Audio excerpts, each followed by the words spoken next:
Hey everyone, my name is Annie Cooper here with Sisun Lee, founder of 82 Labs, a morning recovery product. Sisun was previously at Tesla, Uber, and Facebook and went on to create his own $33 million brand and was recognized by Forbes magazine. So how'd you come up with this concept of the product? Sure. So we have to elaborate a little bit because it's not one of those things where things were very binary. It went from 0 to one day I have this idea. Yeah. It kind of took a long time and lots of momentum. So to elaborate on it, I was raised in Canada, but I was born in Korea. Okay. And in Korea and other parts of the Eastern Asian cultures like Japan, this concept of drinks and remedy for when you consume alcohol is already a massive market. And so part of me already knew being raised or having that background, I knew that these things existed. And when I visited as an adult, I got to experience it firsthand. And it's also because the culture there is so prone to drinking alcohol. Really? Professional as well as casual. So there's this like insane statistics where the World Health Organization every year does hard liquor consumption per capita per week per country. And South Korea, for example, has been number one for the past 2 decades. Wow, over the US. Oh, yes. I wouldn't, wow, I didn't know that. 14 shots of liquor on average per week. Per person? Per person. That's crazy. And that's an average. And so when you segment out people that don't drink, the people that drink just drink insane amount. So maybe perhaps that's the reason why the market there is such a big thing, even before US. But so you can say part of that is the reason why I was able to start this, because, you know, it's not an original concept that I thought about. It was something that I knew in overseas was big, even though, you know, perhaps people don't drink as much in US. I think the underlying theory is still the same. When you consume alcohol, even though you drink responsibly, at the end of the day, it's toxic that you're actually consuming. And so the best thing is to don't consume alcohol. But when you choose to do so, there are ways to help you recover much faster and help you detoxify it. And so part of that was that, and it started when I first visited back in 2016 in South Korea. And so it was lingering at the top of my head, but my background is in tech. Yeah. And so it wasn't like I thought, oh, this is an amazing beverage idea, let's bring it. So it wasn't until a few months later when I had a bunch at my house that I ordered from South Korea, started giving away to friends and family, and this time I was back in Bay Area. And so when you give it away, it's weird because you're giving away these like small, non-English written sort of magic elixir. Oh, was it? Okay. And so, you know, that's how the word spread, and you know, the questions that people have were the same as the one I had, which was, how does it work? And so I think it was just like a series of weeks where I was just searching online. What is the science behind it? Is there any legitimate white papers on this? Are there any animals or human clinical studies behind this?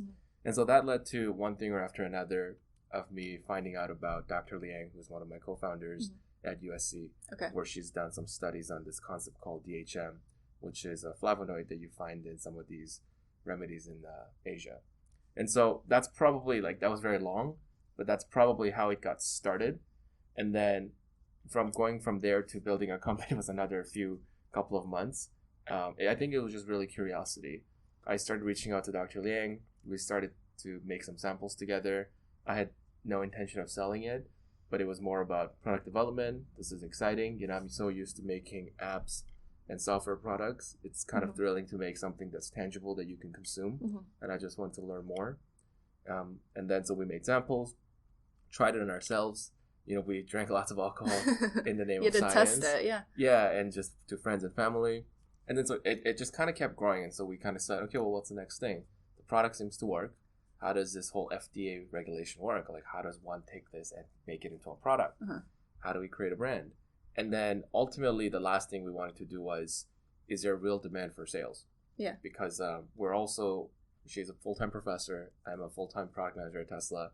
You know, it's not like we could quit our jobs at that time to try to do this, even when there's no demand. Yeah. And so we thought, you know, we know how to make this now, but we don't have a facility to mass manufacture it. Right. So you have to work with factories like OEMs, original equipment manufacturers, but they require large minimum order quantity, right? So it's not like you can just order, hey, build us 100 of this, let me sell it. We need like 10,000. Yeah, we need 10,000. And so the idea was, before we get there, why don't we launch this as a crowdfunding campaign? Okay. Let the world know what we're trying to do. And if enough people pre-order, we're going to take that fund to do the production. If not, you know, money goes back to everybody. And it was just like a fun project, and we'll see what we do next. But I think it was that time when we ended up raising $252,000. So you had no out-of-pocket money originally. No, this was all just very little. There's some very like little. Shipping, sampling, building websites, but it was very minor, very incremental, probably less than $1,000. Wow. So, but it was like, I think it was because I never took it as this is a startup that I'm building. Yeah. This was like it's like a project. Yeah, it was literally a side project. That's like cool. In the Bay Area, a lot of people do these hackathons where they code for 24 hours and build something. To me, this was my hackathon, except it took longer than a weekend. But once that Indiegogo campaign did so well, I think that's probably when we started to shift our focus from, oh, this is a really fun project, to, wow, there can be something here. Was that overnight that it kind of shifted? Yeah. After you were on Indiegogo? Yeah, Indiegogo took 3 weeks before we hit that $252,000, but the first day we did like $60,000. Wow, so the first day was when we kind of thought, because we launched it on July 5th, and it was good timing because July 4th is where there's lots of drinking. Nice. And July 5th we launched, and my phone buzzes every time somebody places an order. It was literally like flying, right? That probably felt amazing. It was amazing. And I also thought something's wrong. Like, this is kind of crazy. Every time I refresh, there's another like $1,000 of orders. Wow. And yeah, I think that's when it kind of occurred to me that, even though there's cultural differences between obviously US and places like Korea and Japan that might make the product much more successful over there, this kind of sort of validated that, hey, this is a universal problem. It's not like people in America or Canada or Australia don't consume alcohol, and it's not like they have a different genetic makeup where they can detoxify much faster. Like, this is something that at the end of the day we're helping them eliminate toxins much faster, and seemed like a universal problem. And so that's when we kind of started to really dig in. So after being at Tesla, Uber, Facebook, and doing your product manager, is that correct? So were you a little bit nervous to come into a completely different space at first? How did you transition into that? Yeah, absolutely. There's no training, right? But I think it's like, even if I did startup that's very similar to what I've done in tech, I think doing something requires you to just jump in and figure it out anyways. Yeah. So I don't think it was like I could have prepared, You just kind of were like, I'm going for it. Yeah, you kind of go for it. And like, I think momentum is important. It's not like one day I woke up and said, I'm going to do this random thing. It's kind of like, the reason why I gave this elaborate background is, in hindsight, it's like, oh, this is really random. I went from tech to this. Yeah. But really, it was like a series of testing, projects, curiosity. And so I think that really helps you have confidence. Yeah. But the other thing is, one thing that, is very powerful, and especially in the Bay Area tech community, is this concept of MVP. It stands for minimum viable product. And the idea is, if you want to build something and you want to test it to somebody or to consumers, instead of making the most perfect product and putting a lot of your resources behind it, build something that's very minimal that you could hack away, give it to the hands of the consumers, and then get their feedback and really see, is what you're building actually something that customers need. So test it before you put a ton of money into it. Exactly, but test it in a very scrappy way, right? Yeah. So I think, just like for me, it's not like I just launched Indiegogo one day. We built samples, right? We gave it to people. The sample that we made at the beginning was, first one was like this white powder, so which was really sketchy. Like, you're giving people white powder. Yeah. But it was like, it's okay. Here, you're my friend. Like, just try it. Yeah, like, but they're like, what is this? And you're like, it's okay, just try it. Yeah. But it's like, how do I turn it into beverage? That's probably another series of months of learning. But it was just like, hey, first thing I want to know is efficacy. Like, there's this thing that Dr. Liang has created in its like most pure form. Let's try it. I want to try it to myself. And if it works, then we'll get to the next step. So I think that's just like the series of the fact that there was momentum and we did all this MVP testing. The reality is, it's never going to be perfect. You're never going to have a test where if it's successful, it guarantees success when you launch something. But I think at least it gives you a series of elimination where the risk is much lower. Yeah. That's awesome. So, and you also went on to making your first $1 million in about 3 months. What was the process that like? Just getting it out there and doing more testing in the hands of people? Yeah, that was a lot of his luck, to be honest. Yeah. I think, when we look at startups, a lot of people say there's like 3 factors. You need to have a great market, you need to have a great product, and you need to have a great team. But the one thing that really can pull you forward is a great market. If you build something that happens to be something that the market really, really wants, you're in great luck. It's a product market fit. For us, we created a solution where there was an obvious problem. It's like it wasn't. Sometimes when you make something, you have to explain why somebody should pay their attention, time, and money buying this product or service. Mm-hmm. But for me, like literally, when you create this product, I don't have to explain what this is. People just understand, mm-hmm. and they go, "Oh, I need this," right? Especially if you target the right people, because 70% of Americans consume alcohol on a monthly basis, and not everyone is like. Most of our customers are actually 30s to 50s mothers. Really, surprisingly. That's interesting. Yeah, and they don't actually drink a lot.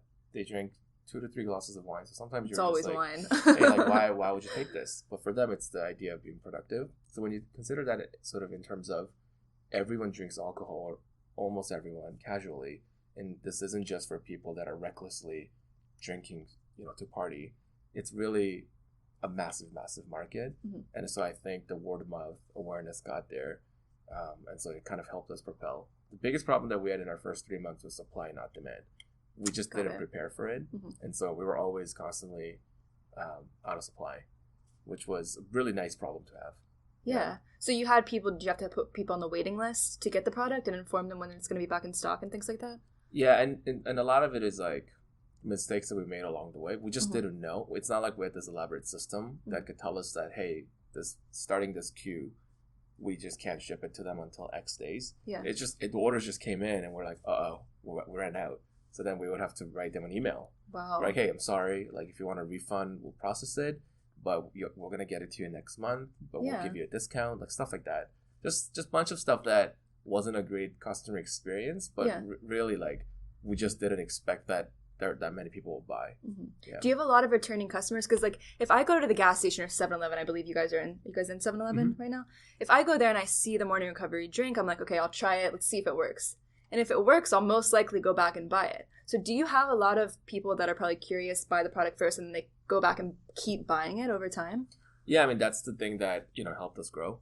Yeah. I mean, I think with any product, we look at it as a funnel. Yeah. First thing you do is you need to acquire new customers. But then if they don't retain and they don't come back, you don't have a sustainable business, mm-hmm. right? So it's like you can do an amazing job of advertising, and if 1,000 customers come in, that's great. But if only 2 to 3% of them come back, then that business is not sustainable. And so for us, the reason why we're able to grow in the beginning is a lot of our customers who bought came back repeatedly, and so which is also why we naturally built a subscription program. Mm-hmm. Initially, we didn't think that because we just thought this was such a niche. We thought this was like a niche product, but still could be very successful on its own. It's because it's all about expectations, right? Yes. It's not like we thought we're gonna go raise tons of money. We just thought this was like a small, nice problem, but worthwhile for us to tackle as like 2-3 people. But it turned out that, like I said, like who knew that 30 to 50-year-old mothers and fathers who don't drink a lot would find value in this. Mm-hmm. And so, if for them, a lot of this is like repeated thing. You don't have to wait until the big night every month where you might be drinking a lot. Mm-hmm. People drink casually, responsibly, quite frequently, and so that made the repeat cycle much more frequent as well, mm-hmm. which is something that we just didn't know. But as we launched the brand, that's kind of what we found. So you said one thing about team. When was it time to kind of branch out and start hiring more people? When was that point? Yeah, so right after Indigo campaign ended, I just had to make a decision, which was Tesla is like, it's not a company you can work 9 to 5. Mm-hmm. It's pretty intense. Really? And so I couldn't do both. So you worked a lot of after hours. Yeah, I mean, typically, at Tesla, like you're gonna work like closer to like 9 to 9. So, okay. I mean, obviously, I put a lot of my energy launching this, mm-hmm. but by the time Indigo ended, it was time to choose. Like I can't do both, mm-hmm. and so I decided to pursue this full time, and I moved to LA to be next to USC. Okay. Which is why we're located here. There's a campus at USC is about 10 minutes from here. Mm-hmm.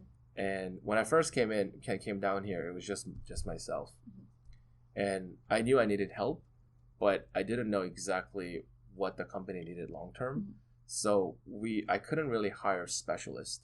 It's not like I could hire design team, operations team, or supply chain team.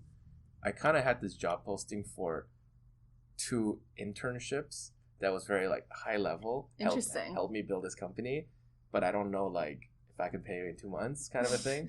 But like, I'll pay you monthly for the next 2 months and let's just explore what happens. Because I also don't know where this is going to go. Okay. And so our first two hires, which are still here, Danny and Rosie, but they first came in as sort of like an intern. Although they were like full graduate, like, they already have full-time jobs, but they also are expats. One came from Toronto, one came from Atlanta. Cool. And yeah, we just kind of work together. And, I think that's what you need in your first team members, which is people that just like you who can scale and just do other things and just pick it up, because I don't know what the problem is that we're going to be facing.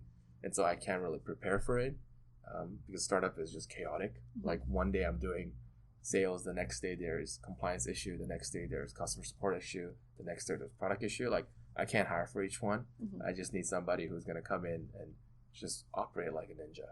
So when they came in as an intern, did you throw a bunch of things at them and see if they could do it to keep them on board? Absolutely. So you made them do everything. Yeah, and we did it together. It wasn't like, I was their boss and I just gave them things to delegate. Right, okay. It was just like, we're just the three of us sitting at a small conference table and going, okay, like this is a problem. Like let's divide and conquer, right? And, it was really a sink or swim mentality, but not just for them, for me as well, right? Because it's not like, if they don't know, I couldn't be a mentor where I knew how to do it. I also have to, I don't know how to do this, but I'm going to have to solve it. So same mentality for all three of us. Yeah. So when you started becoming more successful and you started selling more and more and more, how did you break through the barrier of like 10 million to 20 million? How did you keep going past those different barriers and break through each one? Yeah, I mean, we're a month and 5 months, 1 year and 5 months old. So we didn't. It's nothing. Yeah, we didn't cross 20 million. Our brand is worth that much in terms of investment. But a lot of it is, I would say 3 factors. One is our repeat rate was quite high for us in a sense that when you acquire customers, enough people were being retained that slowly we were growing, right? And so, imagine if 100% came today and most of them stay, as you acquire new customers, the growth compounds. And so that was a really good thing for us that the retention was high for a product like this. Because we worried like, have you ever, I assume you've bought 5-hour energy drink at some point in your life. Have you ever bought it online? No. Right? And so that was the question that we had, which was, is this a product that is more for retail? Like, is there a limit for us selling it online? But thankfully, online behavior was there and we were able to grow. So I think that was the first thing, just in terms of the product market fit. People liked it and people who tried it continuously came back and bought it again. And then the second thing is we quickly had to learn who our customers were. Because in the beginning, you just throw things and see what sticks on the wall. Because I don't know who the customers are.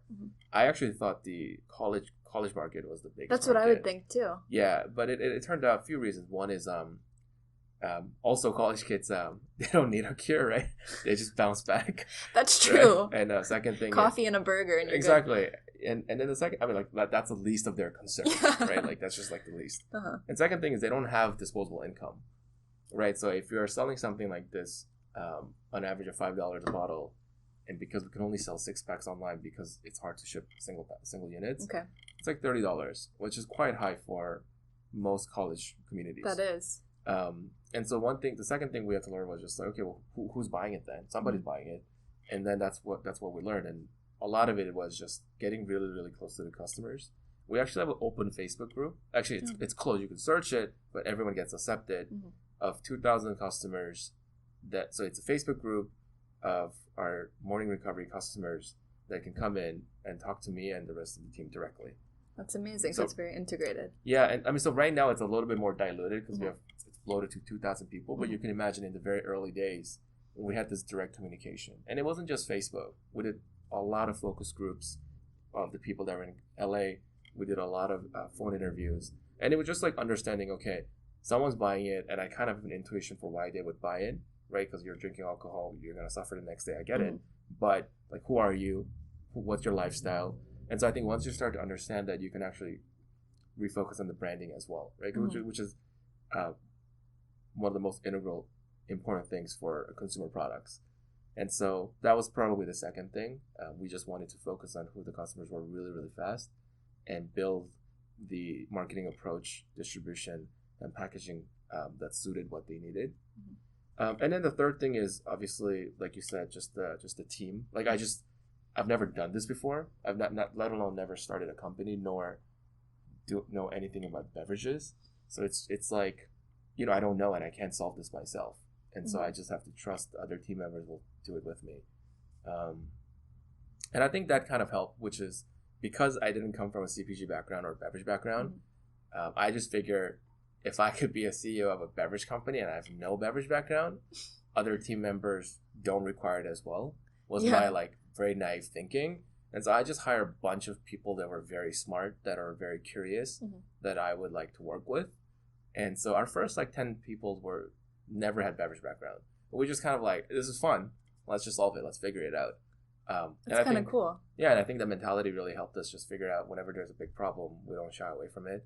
We're just like, yeah, we don't know how to do this, but like we'll figure it out. Let's find out. Yeah. So there's a lot of other beverages on the market as well. Did you have to kind of look that up in advance and try to separate yourself from it? Or did you already formulate your product, that's it, and then just kind of decide how to market it differently than the other things that are out there? We started with efficacy first. Like, for me, I've been a product manager. And so between like distribution, branding, pricing, all these things, what I cared a lot more was just the product itself. Although beverage product is obviously very different from like a tech, software tech product. But that's just like intuitively what I've always been trained to do. And so first thing that we wanted to do was, there's actually a lot of market like this and people call them whatever, like hangover cure, hangover drink, liver detox. But ultimately, it's like you don't even have to go that far. You don't have to do human clinical studies. You just try yourself and basically go, well, if a product really functions the way it's supposed to do, people will come and buy it again. But if it doesn't, like, good luck, and it really is hard to scale. And so I don't think I could have done this if I didn't meet Dr. Liang. Like, it's just that part of the business is definitely a specialist role, right? Like, even if I bash my head against the wall, I don't think I could beat a 20-year PhD that has studied this, right? That's true. And so, I mean, I think the reason why I got excited was that, which is initially, I told you there's similar products in Korea. In the US, there weren't. If you go to Amazon or Google it, there's actually hundreds of products that claim to do this. But then when you start to understand the science of the physiology of what happens to the human body when you consume alcohol, and you look at how these are formulated, a lot of it is, it's just like, it hasn't been proven. And so we just thought there was a big gap where if we did it the right way, sure, people could copy, but we do believe that there aren't products in the market that if it really works, you will come back. Exactly. And so that's what we really focused on. Do you think the package, because you have pretty cool packaging, I like it a lot. Do you think that's very important when a person is going to go buy the product, is what it looks like? Did you put a lot of time into that? Yeah, absolutely. I mean, also that's probably another one where we, at that point, needed a specialist more say. I mean, like, sure, I could design, but I'm not a designer. Yeah. So my co-founder is the designer. Okay. So my co-founder and I used to work together at Uber. And when I was a product manager there, he was a designer, product designer. And so that's where he put a lot of emphasis on. But he's not a sort of a physical product designer, right? He does UX and user interface experience on apps. And so what we focused on in the early days was, look, we don't really understand human psychology with these things because like we have intuition, but we've never made beverages. So let's not like kid ourselves here. Let's like learn as much as possible. But what we did was we literally just went to 7-Eleven and local stores, because if you go there, there's like giant wall of beverages. Yes. And we basically said, okay, let's just go and pretend that we don't know what we want to buy, because when we launch something there, it's not like our brand recognition is going to be strong enough where people will say, I'm going into this store to buy morning recovery. We just don't have brand equity. Yes. We need to stand out so that even if you never heard of us, you go in, you see it, and then hopefully you buy. Yes. And so we wanted it to just stand out. So we just looked at all of the beverages and try to understand in pattern recognition of, okay, like what sticks to us. And, there's a few concepts that came to our mind. One is just like the uniqueness of the bottle really caught our attention. Every bottle looks the same because everyone likes to reduce their cost of goods. And so they use standard materials, right? Like every kombucha bottle looks the same. Every water bottle looks the same. There are few things that are very different, but that's what we really cared about. We're just like, okay, like we got to make this unique. If we want to make a bottle like this small, like us, the most conventional one is the same thing as a 5-hour energy drink. Every single shot bottles look like 5-hour energy drink plastic bottles. We're just like, we just can't do that because like we're just going to be in the sea of things. So let's just customize it differently. That was the first thing. Yeah. Second thing is just like these bright Pantone colors to us really stood out.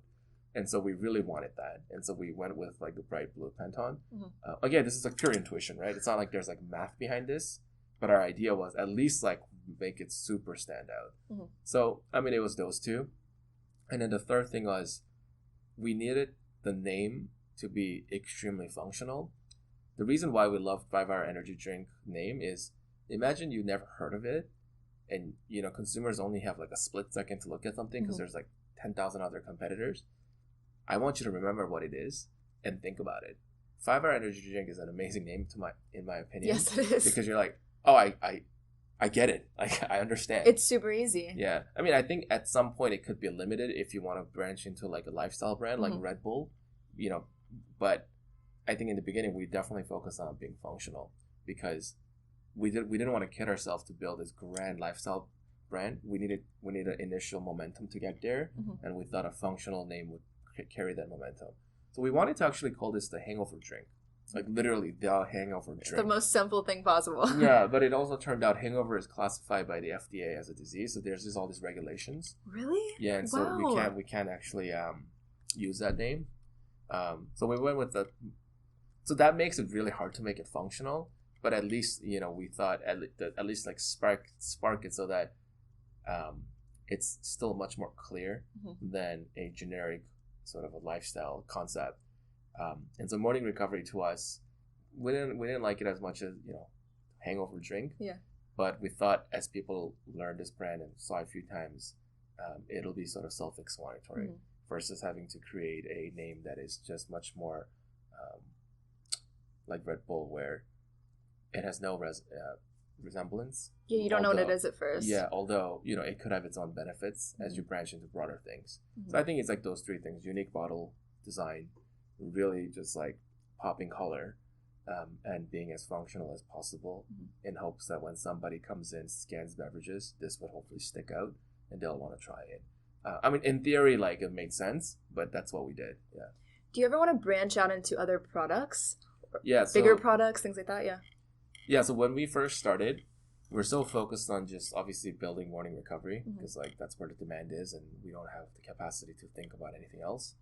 But in April, we had to make a decision on what to do with this company, which was about 7 months into our doing this full time. And the idea was, let's continue to do what we do in a very lean team. At the time, we were 6 people doing $600,000 a month. And we thought, this is great money. Like, we could just keep doing this online and increase profit margins and just see where it goes and end. Yeah. Or we thought, let's actually build a brand around this. Like, that's the end goal, I think, for consumer products like us. And we just wanted to know, if we actually want to go the direction of building this brand, what does it mean? And so we did a lot of just like head scratching and just figuring out what do we want to do, like with the company, with our lives, which was like more important than anything else. Like, what do we want to do now? Yeah. You know, we just kind of jumped in because there was demand and this was really fun. And this is like a compelling product to us. But then afterwards, you're just like, okay, like what's the vision? We can't just like keep running around, like, because that's what we did in the first 7 months. I didn't think about the next year, next 2 years. It was like, no, I don't even have time. Like, we got to do this right now. And so when we really started to think about it towards the end of last year, we decided that the reason why consumers were taking our drinks, even though they're not taking a lot of alcohol consumption, is because they just want to be super productive. And a lot of the common themes that we heard is, I need to take care of my children in the morning, especially young kids, and take them to school. Otherwise, the second big theme was fitness. I want to wake up and do yoga was a big thing. I want to wake up and go for a run, workout. The third big thing was, I need to be ready for work. Like people have ritual, you know, read newspaper, go prepare for presentation. But the idea became, when I have hangovers, it's a daily stressor that limits me from doing the things that I love to do. You know, it's not about me wanting to drink more and going harder. It's about me making sure that the next day I don't lose the things that I otherwise, you know, could have done. And then what we kind of realized was that these daily stressors go beyond hangovers. What if you're dehydrated? What if you have fatigue? You have a mental fog? You have stress or anxiety? You know, or you didn't sleep well? You know, poor sleep quality. All these things basically result in the same thing, which is a bunch of daily stressors that hold you back physically from being able to do the things that you like to do. Now, not all of them can be like solved through supplementation, but we knew that a lot of those things can be supplied through sort of external inputs that can help you do better. And so we kind of realized that ultimately, like that's what we've been. That's the reason why our customers are buying our product, even though we're focusing on very one niche portion. Yes. But we want to do all of those things, and then in order to do all those things requires a lot of resources. And so that's really why we decided to raise money. We decided to raise money even at the time we were not hugely profitable, but a little bit profitable, because we wanted to branch into those things. And so our idea at the time was, we started with morning recovery. It's obviously going to be our hero product, but let's use that as an anchor to build brand equity, to build customers, to build loyalty, to raise money, to build a team, and then really just like expand. So the big thing that we're working on right now, that's coming in actually next month, is a rebrand of the company. Cool. So we call ourselves 82 Labs because we wanted an extremely generic name, because we actually didn't know where this company was going, other than morning recovery as a brand. So customers don't know about 82 Labs. We just never talk about the company. We just talk about the brand. Got it. But part of it was like, because like we just didn't know like what company are we trying to build. And so we actually changed our company name. Not like it's official, but like we haven't like really changed any external communication yet. It's gonna happen in January. Our company is now called More Labs. More Labs. Yeah. Cool. And the idea is for us to help you do more. I like that. Whether it's more yoga, more run, more jog, more time with kids. It's like, for us, we kind of think of it as, you know, you and I have different personalities and different hobbies and different passion, but I think it's fundamental human thing is whatever you love to do, it would suck if physically something held you back and you just couldn't do it. Very true. And so those are all things that really excite us to be able to work on. And the reality is, like, it's very hard to do all those things because it starts with great product, and it's not like, you know, I'm a scientist that already has these fundamental solutions ready. Yes. We got really lucky with morning recovery because these doctors were already working on it and we worked together. But the next set of products, it's gonna be hard for us to come to these like serendipitous opportunities where some doctor somewhere worked on it, right, for like a decade, and we partnered together. And so instead, what we've been focusing on is building our internal product development team. And so we have 3 people. One person was a fellow at FDA who did pharmaceuticals. Perfect. Who's now in our company leading R&D. We have a person from Pepsi who does quality control management, who's now coming in and helping us do this in-house. And we have somebody from GNC, from the supplementation side, helping us with regulations. You have the perfect people. Yeah, so I mean, I think that's the beauty, is that when you think so far out and you go, you know, I thought a year ago, if I thought I'm going to launch More Labs with supplementations with all these daily stressors, I would go, okay, like that sounds cool, but I can't do that. Like, I don't know anything. But if you start small and you take small steps with momentum, I think that just give you option values and opportunities that just present themselves. Would I be able to recruit these 3 highly specialized, sought out people to launch morning recovery in the early days? Probably not, because like we're just like a random product in the beginning. But I think if you start somewhere and there's momentum and there's demand, it's funny how things expand really quickly, and all of a sudden you're thinking 10 times bigger, and now you have the resources to go 10 times bigger. And so that's really what we're really focused on now. I think it's once you gain that confidence too, once you know that you have the right people and you have all the tools and you've been through all the struggles and kind of figuring stuff out, I think you're going to be 1,000 times more confident to make the next products, whatever you're going to do next, even more profitable. Yeah, expand even bigger. That's the goal. I'm sure it is. Yeah. I mean, it's scary, right? Because we're completely shifting our focus, right? In a sense, we went from very singular product. In a way, if we just went all in with morning recovery, it's a model of Red Bull or 5-Hour Energy Drink, right? Single SKU, massive brand, just go with it. Excuse me.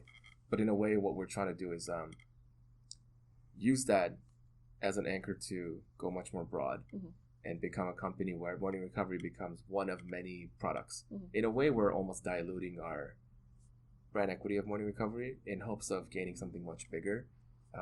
But I think it's there's always going to be risk associated with trying something new. And we're all pretty excited about it. See, I think that's going to work out pretty well. Hope so, yeah. So what advice would you give to new entrepreneurs or someone that's wanting to start their own business? Yeah, I mean, this is a tough one because it's not like, I'm like literally a year and a half into this. So I am one of the many first-time entrepreneurs and I need to learn more. So the only thing I can share is just like from my experience, what worked and what didn't. I think just like testing things really early and talking to customers is just so fundamental. I think it's better to build something that people love rather than focusing on building what you want to build. They're totally different things, and not to say one is like worse than another, but if your goal is to build a business that's profitable, yes, I would start with that. Even though if you have sort of strong intuition for what product or service you want to build, you should always, as soon as possible, share that concept to your customers, verbally, visually. When you have something that, there's like this, like there's a lot of phrases like by, especially people in the Bay Area, if you haven't shown your product to customers that you're embarrassed about, it's kind of too late. And the idea is like, don't wait until you're not embarrassed about your product anymore, because by then you've devoted too much energy into building something that hasn't been tested. This whole comes back to this idea of MVP, and the concept of your goal is to build something that people love, period, right? Like it's actually pretty simple when you think about it. Whatever you're trying to build, whether it's video production, right, or like physical product or some kind of consulting services, at the end of the day, you're trying to convince somebody to pay attention and their money to what you've created. And nothing would be more frustrating than if you work really, really, really hard to present something that they just didn't want. Exactly. And I think it's like, it's obviously easy for me to say it, but there's some projects out there that do require a lot of initial infrastructure, for sure, right? It's like if you start a car company, right? Like, what are you going to test? Your initial testing vehicle probably takes 2 years to make. That's very true. But for many things, I'm assuming for the audience here is looking for things that are more on the consumer side.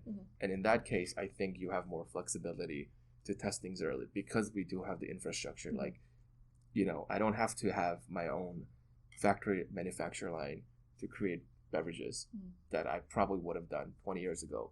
Now we have original equipment manufacturers. So there's ways you can skip through and test things very quickly before you have to make tons of initial investment, both mentally and with money. I think that's probably something that served us really well. Yes. Because like I think it's especially true that's especially true in the tech industry. Like at Facebook, one of the things that we wanted to do is before you even devote energy and engineering resources to build something, prove with data that this is something that is of high value. So it was always ingrained in me versus I think more traditionally in the consumer brand world, whether it's beverages or snacks or anything else, because brand is so critical. People spend a lot of time crafting the brand.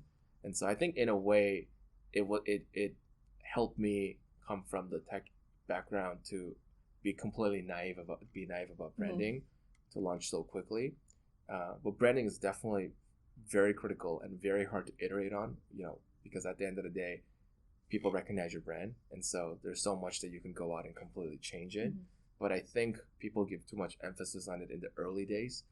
In the very, very early days, I think people should just focus on testing, talking to customers, really figuring out their pain points. Like, I'm building this because I think intuitively this is what you need, but let me validate that. Like, let me really talk to them. And it's like, it's really easy, but it's also really difficult because it's easy to sit down and just like do your work independently. It's really just hard to go out and just talk to strangers. Like, it's like a very, it seems like it's more work. For some people, yeah. Yeah, for many people. I mean, even for me too, I can just sit here and code all day and I'll be fine. But when you tell me go talk to 50 strangers, I'm like, you're like, I'm meeting tomorrow, I don't know. Yeah, but I think it's just so critical. Yeah. Yeah, just test it, talk to them, get their feedback, follow up. When you build new product, follow up and see if you're improving. Because I think the ultimate metric of success is that your customers love what you just built. Yeah, and I like that. If you don't have that metric in hand, then it's really difficult to just use intuition. Yeah. I like that a lot. Well, thank you so much. Again, this is Sisun Lee. I'm Annie Cooper. Thank you. This will also be in podcast form. Awesome. Perfect. Thank you.